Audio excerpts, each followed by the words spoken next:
never been a numbers person in my life. I always found the topic of math extremely difficult, even from like grade school, if I remember correctly, was my worst subject. But at the same time, I think it depends on the teacher. And I've only had one teacher that was in the eighth grade who really allowed me to see math the way I see words and language, where language had a rhythm and math just seems static for the most part, but he allowed me to see it in a different light. But after he left for a different job, or I think more a better high paying job, I never really got back to liking math after that eighth grade experience. Equations just felt like some kind of hieroglyphics or foreign language or Mandarin or something. Never really clicked with me. And up to now, because I don't use it in my regular day to day life, past the simple multiplication or addition or some money related issues, my knack or feel for math has just gotten worse. I guess you could say the same reason that people like math is the same reason I don't like math. It's this exactness, or there's just black and white. There is no in between or room for interpretation. So I always assumed like something that I could never grasp in my day to day life, and I barely passed when I was in fifth form doing CXC. I barely got a tree, and that's just the that would be a C plus, the equivalent to a C plus. So guess I'm grateful for that. So I guess the difference between how would I compare it to the ease that language comes to me versus equations, grammar versus formulas.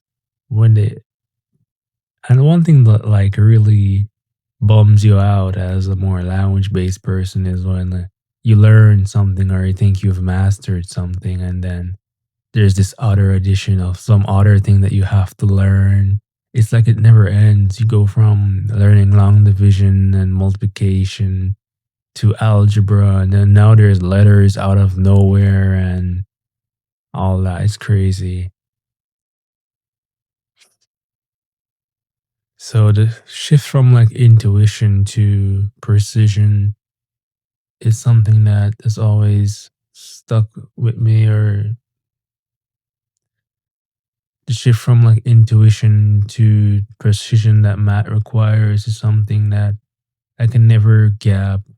I think the only thing that maybe really helps or something that I enjoyed that maybe involves math a little bit, but is still like playful is chess.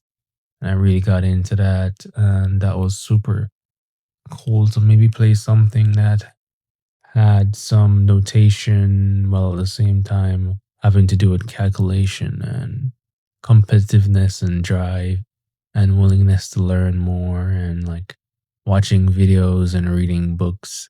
But if you're talking about like on the chalkboard going up and writing about some Venn diagram or theorem, Pythagoras theorem or something like that, that was like my nightmare. I remember like in first form, that would be like seventh grade, where the math teacher even like posted our grades on the board in like this graph so that everyone could see, including the parents when they came for like parent teacher day. That guy had like a horrible fate afterwards, but that was a traumatic experience. My graph were super low. I was not like I was the only one. A lot of people were failing. It was more like a humiliation ritual than anything really. And at that age, when you're like 12, 13, those things stick in your mind, of being like embarrassed in front of the whole class and visitors and parents seeing grades. And I don't know, these people just don't think these things true. I guess they don't understand how the developing brain works and remembers things and latches onto things. even though they might see that as motivation or just. I think the vast majority of people won't see it as motivation, just a way to reinforce this failure instead of trying to be powered through by the same principles that are applying that have allowed us to fail. If you get what I mean, they don't present math in such a way that other ways of learning or intelligences can understand. And that was the difference in my eighth grade teacher. I don't remember so clearly, but just his enthusiasm and ways of explanation really gave me a grasp on what he was saying. He didn't just explain it one way, the way static math might be explained in multiple different ways with different languages so that a person could grasp it. And just his love for teaching reflected on the students or was resonated with the students so that we want to like not disappoint him in a way. I remember when he called on me one time, he was like, he wanted me to like tell the answer because so many people got it wrong and I didn't know the answer either and I was so disappointed. But yeah, that was just another part of it, but it wasn't as dramatic as like the seventh grade posting of the grades on the board thing. But it is what it is.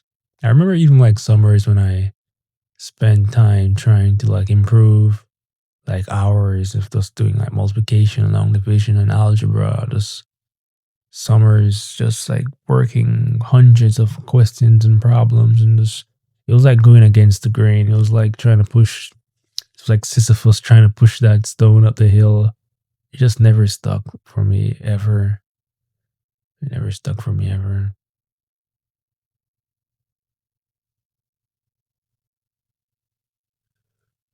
No moments ever felt like poetry or language or listening to a story, listening to history and seeing patterns repeating. And I guess that's like the ironic thing because like math is supposed to have patterns that follow and follow from one thing to another, but I could just never bridge that gap of like seeing it or sitting down, even though I tried in vain. I could say it was like being tossed in like this wordless space and me just drifting to a nothingness that never brought me joy in any way. I enjoyed reading a book. I remember like also those summers like reading history books for hours and like really like enjoying that, reading science books, physics not so much, chemistry not so much, reading like books of poetry, reading like novels. I remember even one time, I'm kind of diverting from the math talk here.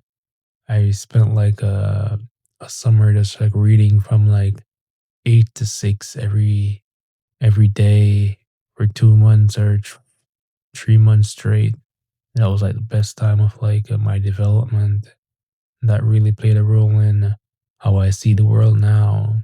But those times spent on math, just the absence of like space to like develop and see things differently or think for myself. The absence of metaphor in a way, no emotional tone to these numbers, no point is how I saw it. But I would definitely like to understand how people with more of a mathematics like intelligent brain sees things different than how I may see things like the spark that may come to them when they see something. I think I was watching a documentary on Terence Tao and he was talking about how beautiful math is in a way to him and how he sees it like a piece of music or something like that, and that was like really interesting to me, but I could never bridge that gap. I could never see math as like a sentence or characters or a plot really. It was just like numbers of something that I was required to solve in school. I wish I could see it like, maybe like how I see a piece of a painting or a sculpture. I do like have like I want to understand more the reverence, or I want to have more reverence for this fluency or the quiet music of the logic within these things. I remember also like when I went to university post dropout. This was my second attempt. No, this was pre dropout when I went to calculus class, and that was like the real moment when I was like, I do not belong here. This man is speaking Mandarin to me. This man is speaking something from an ancient language on the board.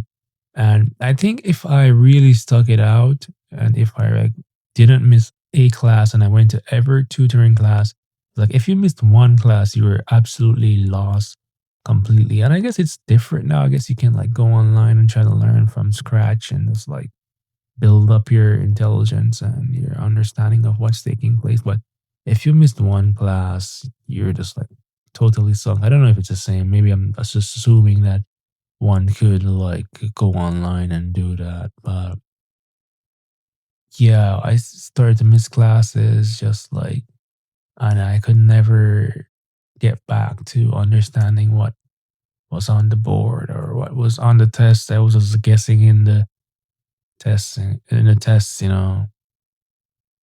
But I'm still alive. I don't need to solve math, I guess. And maybe I just need to listen to like people who attempt to solve these equations and how they see it.